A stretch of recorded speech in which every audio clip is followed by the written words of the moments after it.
The IRS just did something they almost never do. They raised the standard mileage rate in the middle of the year. And if you've been driving anywhere for your campground business since July 1st and you're still using the old rate on your mileage log, you're leaving money on the table every single trip. Most years, the IRS sets the rate in December and it usually takes effect January 1st, and that's your number for the year. But 2026 is different. Fuel costs spiked hard enough that they couldn't wait until next year. So we now have 2 mileage rates for this year. And by the end of this video, you will know the new numbers, which vehicles at your campground should use them, and how to capture every dollar for the second half of the year. So here are the numbers. Effective July 1st, 2026, the business mileage rate went from 72.5 cents per mile to 76 cents per mile. The medical and moving went from 23.5 cents. Charitable stayed at 14 cents because that's a statute. The one you care about is the 76 cents per mile for driving for business purposes after July 1st. Now, quick pause before we get into the vehicles. If you're not sure whether your setup is capturing every deduction you're entitled to, schedule a discovery call with me. The link is right below this video.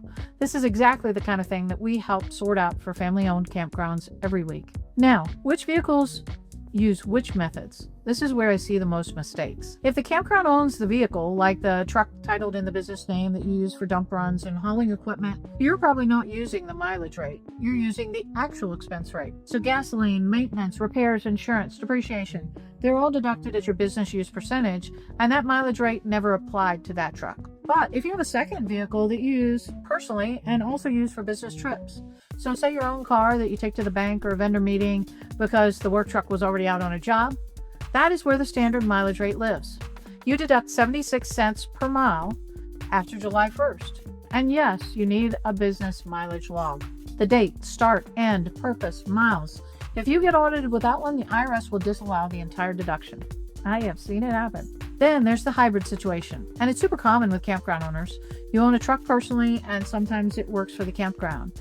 You can use the mileage rate as long as you track the business miles separately. The gravel run for the campsite repair is a business trip. You log it at 76 cents. Then you drive to your kid's soccer game. That's personal, no deduction there.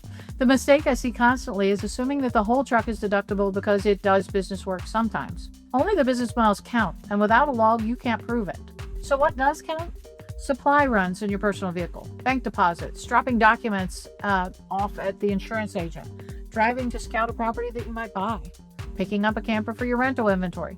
All business trips, all 76 cents a mile after July 1st, 2026. Now, the fix if you've been using the old rate. You have 2 rates for 2026.